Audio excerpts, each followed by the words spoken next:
Hi guys, happy Winterween. I know I'm a day late, but I was working, so I can't help that. Anyway, so just because of how my situation is, I'm still not able to do any editing just because I don't have a working laptop that can safely store everything and do all my editing on. That's why there's been no videos for the last couple of months on my other channel and also this one. So how this is going to work is essentially I'm going to just film little segments of how my Winterween progress is going, and I'm going to use t-shirts to signify what the day is. So today is Saturday the 11th. I wasn't able to film anything yesterday, even though the readathon started on the 10th, so there's obviously going to be no clips for that. So I'm going to quickly talk about what I plan to read for my Winterween, and we'll go from there. So the first book I have, which technically was a book I started before the readathon, but I weren't able to finish it in time, is I'm Not Done With You Yet. This is a thriller by Jessie Sultano. I saw it, I thought the concept was quite interesting. It's a dual timeline with following mostly Jane. She's a struggling writer, and something had gone on in her past involving this person named Valia, who has recently just resurfaced and is a best-selling author. And she thinks that the book she published was about them and what happened in Oxford, which is the other timeline. So you got the present day with Jane trying to meet Valia after all these years, and you got the past timeline with Jane meeting Valia for the first time as she goes to university in Oxford, and such like that. Quick note, Jane thinks she's a sociopath. So there's that. I'm on part 2. This is where I'll be starting for this readathon. The other book I did start, which was yesterday, was my ebook. This is called Don't Open the Door. I think it's Scary Stories and something. Yeah. Don't Open the Door, Scary Stories and American Folktales. I read the first part, which was categorized as Common Fears. I will explain more often in the next video. With that one, I am on the second part, which is Ghost Stories with this one. And then the other few books I've got to read is Just Like Home by Sarah Gailey. This was a book I picked up when I picked up I'm Not Done With You Yet. I wasn't entirely sure. I'd seen this one floating around and I wasn't too sure. But essentially, for Vera, going home means returning to the notorious Croda house, where her serial killer father murdered his victims and buried their bodies. Then notes start to appear in Vera's handwriting, but they can't be from him. He's been dead for years. Vera thought the house had given up all its secrets, but now she must uncover how deep the rot goes. So this kind of fits the prompts for, I think it's has house or something in the title. I also had Don't Open the Door, which is house related, but I do have one that actually has house in it, but home also fits. It also has a house on the cover. Next I've got Haunted Voices, an anthology of Gothic storytelling from Scotland.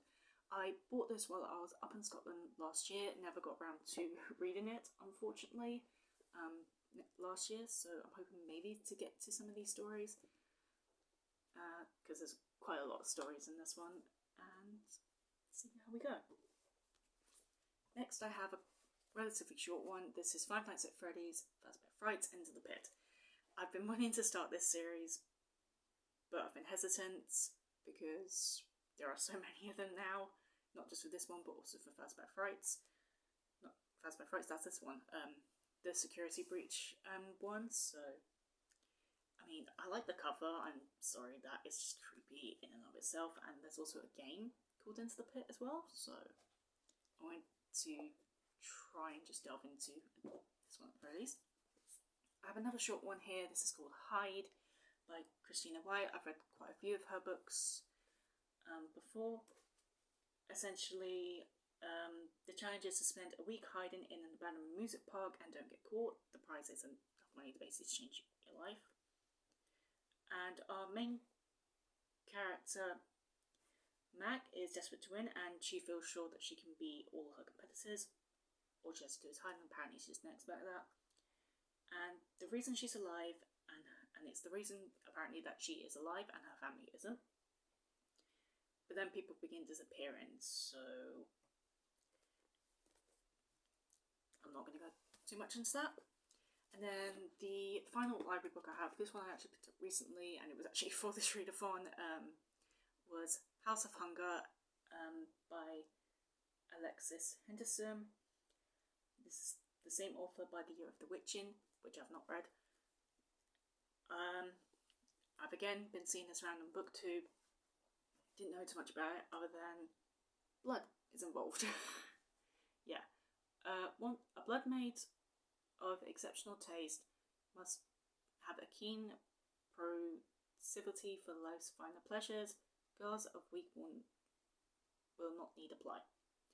So Marianne Shaw is a child from the slums. She yearns to escape the city and its miseries, but has no real hope. Until a strange advertisement catches her eye. Someone seeking a blood maid. And that's all I really want to know on this, because I want to kind of dive into some of these books, knowing very little. The final book, this is a hopeful read. I don't think I'm going to get to it. There's already enough books on this TBR. But this is Death of a Bookseller by Alice Slater. I recently picked this up at a charity store. Essentially, Roach is a bookseller, she's a loner, and she's true crime obsessed. And it's not really interested in making friends, as you do when you're a bookseller, apparently. She has all the company she needs in her serial killer books, murder podcast, and her pet snail Bleep.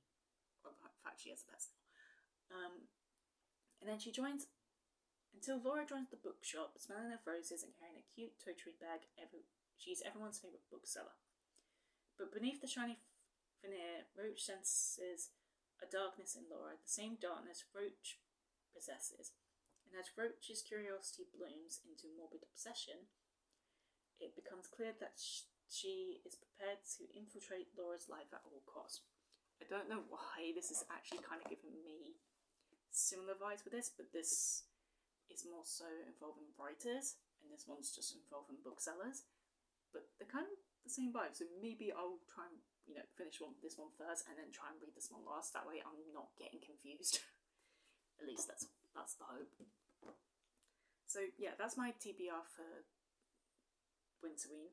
As I said, I'm on part 2, which is only like 113 pages into I Am Not Done With You, and I'll be starting from that and counting my reading with that. And then I am also only, I think about 26% of the way through Don't Open the Door, and I'm on the second part, which is Ghost Stories. So yeah,